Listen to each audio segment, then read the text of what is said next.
Greetings to all viewers. This is Professor Ankit Singh.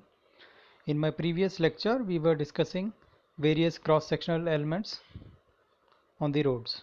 Okay, let us move ahead with the next cross-sectional element, that is curb. Curb is a vertical or sloping member along the edge of a pavement or shoulder, forming part of a gutter, strengthening or protecting the edge and clearly defining the edge to vehicle operators.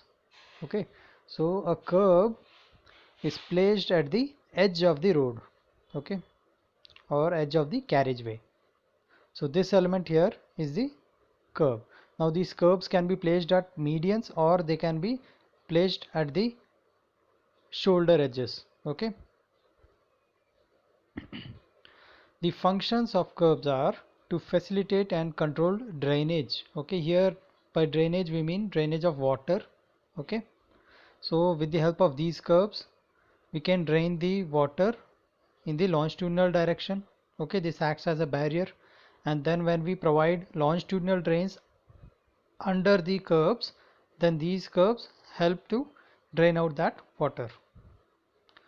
To strengthen and protect the pavement edge, okay, to delineate the pavement edge finished appearance. Okay, so these curbs help us to recognize the edge of the pavement. Okay, to present a more finished appearance, to assist in the orderly development of roadside. Okay, these are a few of the functions of curbs. Now let us go through the classifications next. Generally, curbs are provided along footpaths in urban roads to separate or restrict the movement of vehicles and provide firm support to the footpath. Okay, generally they are provided beside footpaths.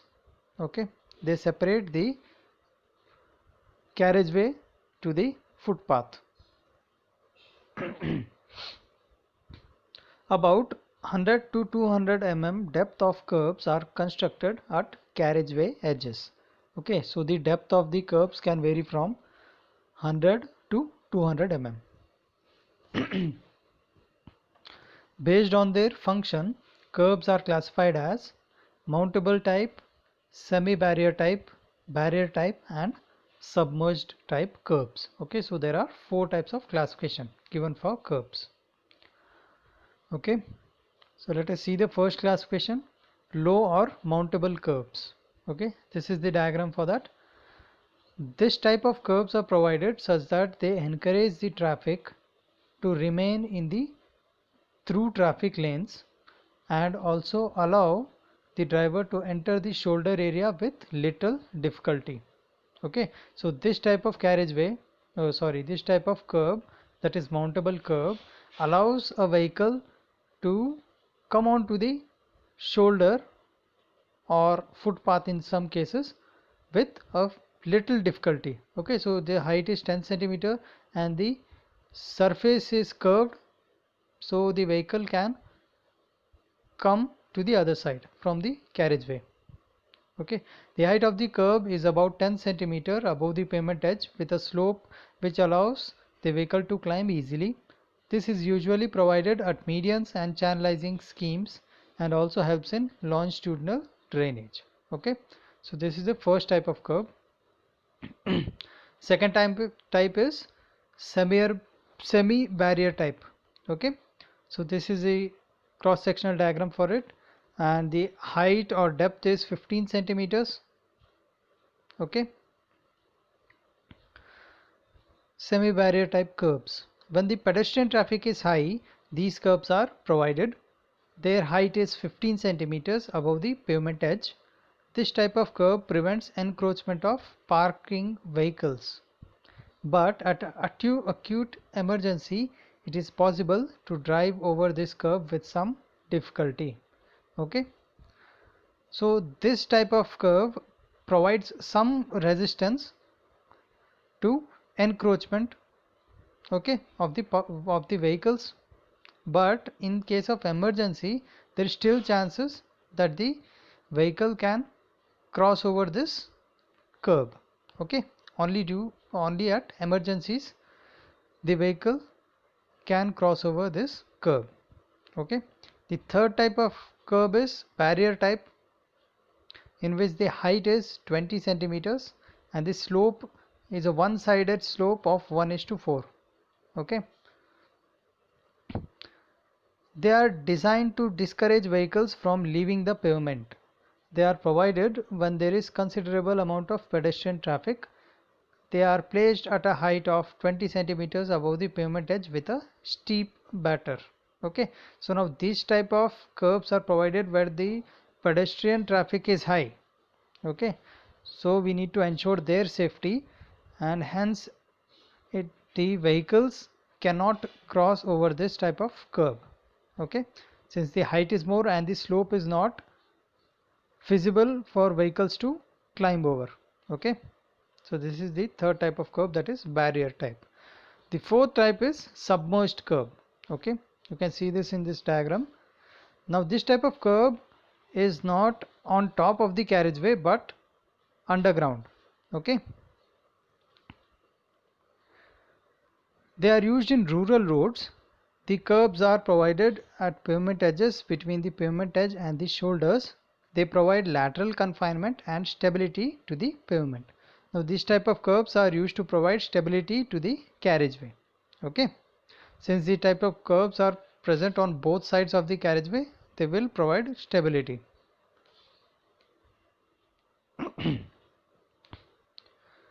The next cross-sectional element is median.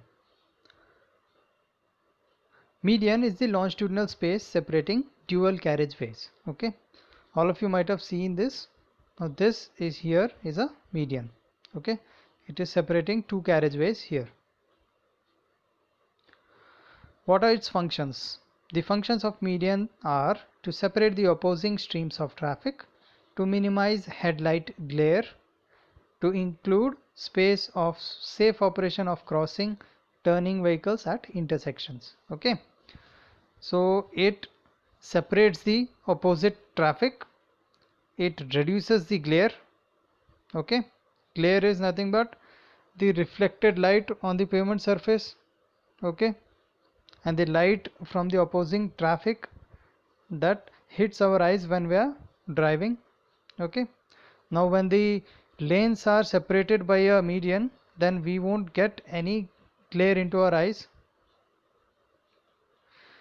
To include space for safe operation of crossing and turning vehicles at intersections. Okay, so for U-turns and at intersections, these medians provided safety.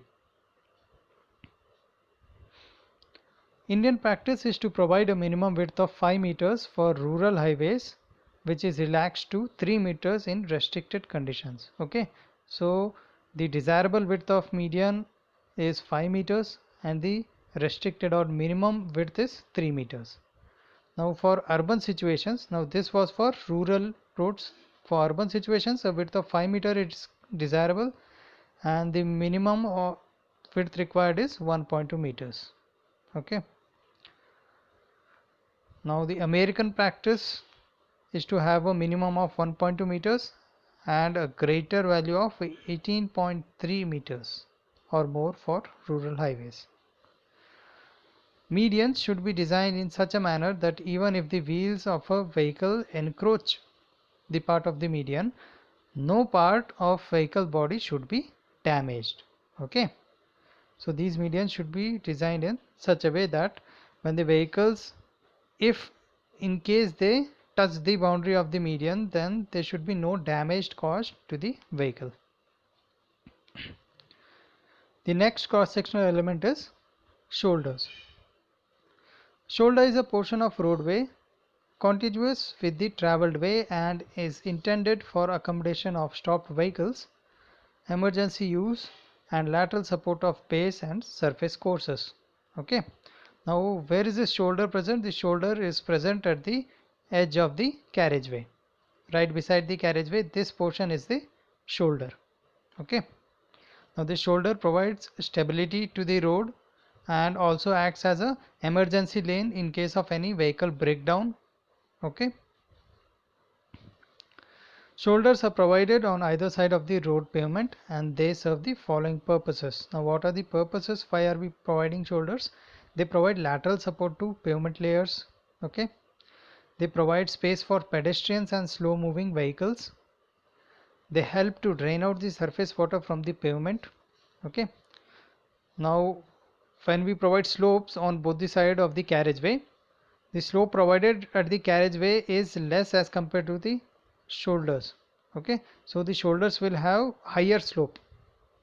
Okay, so they help in draining out the water. During peak hours, they provide an extra lane for the flow of traffic, provide a level surface during overtaking, provide space for vehicle or stop during emergencies. Okay, in case of any vehicle breakdown or a tire puncture or anything like that, we can use the shoulder. Shoulder should be strong enough to bear the weight of a fully loaded truck even in wet conditions. Okay, so when we construct and design the shoulder, we should keep this in mind. Okay, that a fully loaded truck, even during wet conditions when the road pavement is considered to be weak, it should be able to carry the load of a fully loaded truck. According to IRC, the minimum width of shoulder should not be less than 2.5 meters and a desirable width is 4.6 meters for a two-lane rural highway. Okay, so this width should not be less than 2.5 meters and it is desired that we have a width of 4.6 meters. Depending upon the requirements, shoulders are paved using earthen surfaces, mechanically compacted gravel soil mix, stabilized soil using bituminous materials or even cement or lime. Okay, so depending on the requirements of the provided shoulder, they can be made out of these following materials. Okay, the next cross sectional element is footpath. We all know what footpaths are. Okay, so this diagram shows a footpath. It is a path provided for pedestrians to move along the road. Okay, it is present just beside the carriageway and is separated using a curb.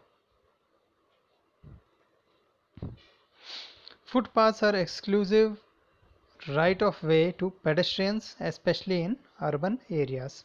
They are provided for the safety of the pedestrians when both the pedestrian traffic and vehicular traffic is high. Minimum width is 1.5 meters and may be increased based on the traffic. The footpath should be either as smooth as the pavement or more smoother than that to induce the pedestrian to use the footpath. Okay. Okay. The next element is parking lanes. Parking lanes are provided in urban areas for side parking. Okay, so these are a part of the road. Okay, here you can see a parking lane. We specify a road lane for parking. Okay, and we provide road markings over there for indication. So parallel parking is preferred because it is safe for the vehicles moving on the road. Okay, parallel parking is a type of parking when the vehicles are parked in the longitudinal direction, as you can see here. Okay, now this here is a 45-degree parking. The parking lane should have a minimum of 3-meter width in case of parallel parking. Okay. Next element is service roads. A service road or frontage road gives access to controlled highways like freeways and expressways. Okay, so these are the roads which connect the city or the town to the expressway. This here is the service road or this. Okay, and this is the main highway or expressway. They run parallel to the highway and will be usually isolated by a separator, and access to the highway will be provided only at selected points. These roads are provided to avoid congestion in the expressways, and also speed of the traffic in those lanes is not to be reduced.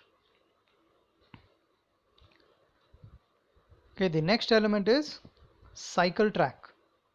Now cycle tracks are similar to footpaths, but they are designated to the use of cycles only. Okay, so these are paths provided for cycling. Cycle tracks are provided in urban areas when the volume of the cycle traffic is high. A minimum width of 2 meter is required, which may be increased by 1 meter for every additional track. Okay, so minimum width of 2 meters should be provided, and in case we need to provide extra tracks on the same cycle track, we need to increase 1 meter for every additional track.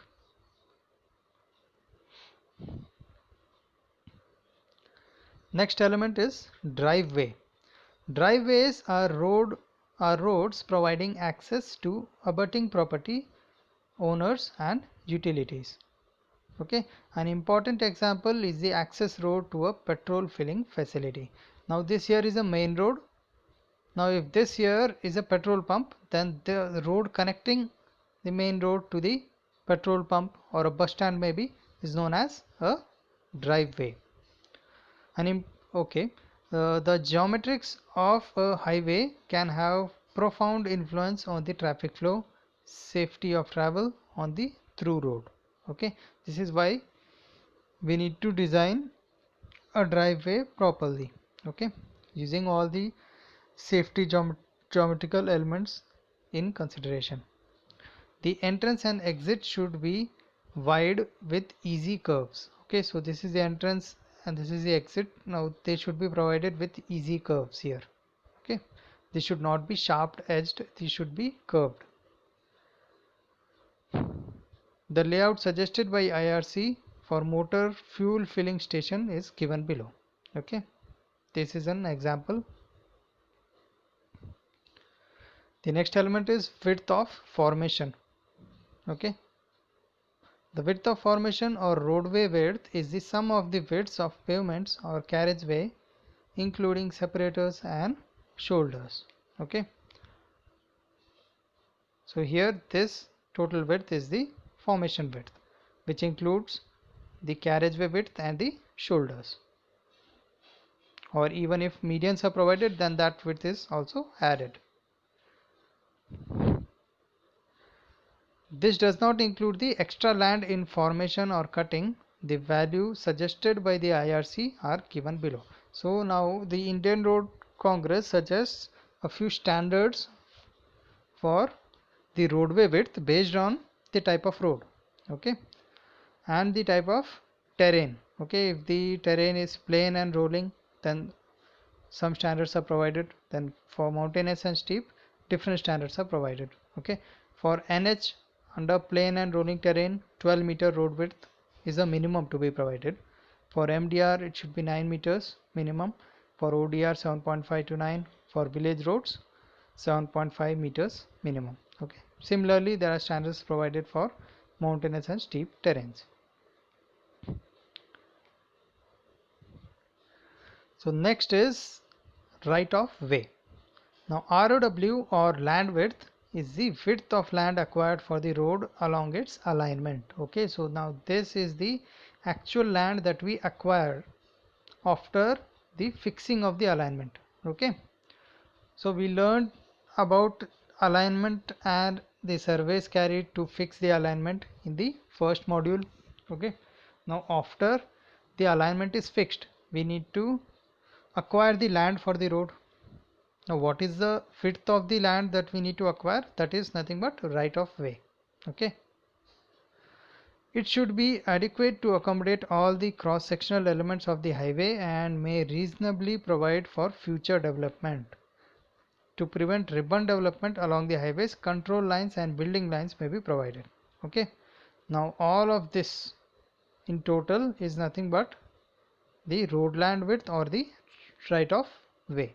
Okay, and then there are a few boundary lines provided like the control line, building line and road land boundary. Let us discuss these boundary lines now. First one is the control line. It is a line which represents the nearest limits of future uncontrolled building activity in relation to the road. Okay. Now the control line is a line up to which the road authorities have a control over. Okay. So up to this line on both the sides, the road authorities have a say. Okay. So no activity can take place without the permission of the road authorities along this total width. Okay. Building line. It represents a line on either side of the road between which the road no building activity is permitted at all. Okay. So here you can see the second line, building line. Now beyond this line there can be no building construction activity conducted. Okay. No building construction activity can be conducted beyond this line on both the sides. Okay.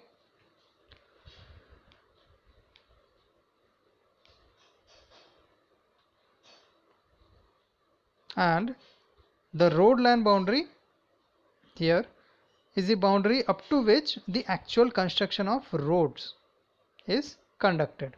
Okay. And this includes the future developments also. Okay. In case we plan to increase the number of lanes of the road in future, then initially only we need to fix the road land boundary, and beyond which there will be no road construction activities carried out in the future. Okay. Now the right of way width is governed by, okay, there are few elements which decide, or there are few factors which affect the width of the right of way. Okay, what are these? First one is the width of formation. It depends on the category of the highway and width of roadway and road margins. Okay, if the width of the formation is more, okay, if this width is more, then obviously it will increase the total width or the right of way. Okay, height of the embankment or depth of cutting. Now as this height increases, if the height of embankment increases, then the slope would be more. Okay, then hence when the slope increases, the distance or width will also increase. Okay, so which will later on increase the right of way. Now this height of embankment or depth of cutting will depend on the topography and vertical alignments on the road. Side slopes of the embankment or cutting. It depends on the height of the slope and soil type. Okay, already discussed. Drainage system and their size, which depends on rainfall and topography. Okay, if the rainfall is more, then the drainage system would be or would occupy more area. Okay, hence the right of way width would be more. Side distance considerations. On curves, etc., there is restriction to the visibility of the inner side of the curve due to presence of some obstruction like building, structures, etc. Okay. Now on curves we need to provide more side distance. Okay. Since side distance affects the safety of the passenger, we will be discussing regarding side distance in the next topic in detail. Okay. But as the side distance requirements increase, the right of way will increase. Okay. Reserve land for future widening. Okay, we need, if we are planning to provide more reserve land for future widening of roads, then we need to provide a greater width value of right of way.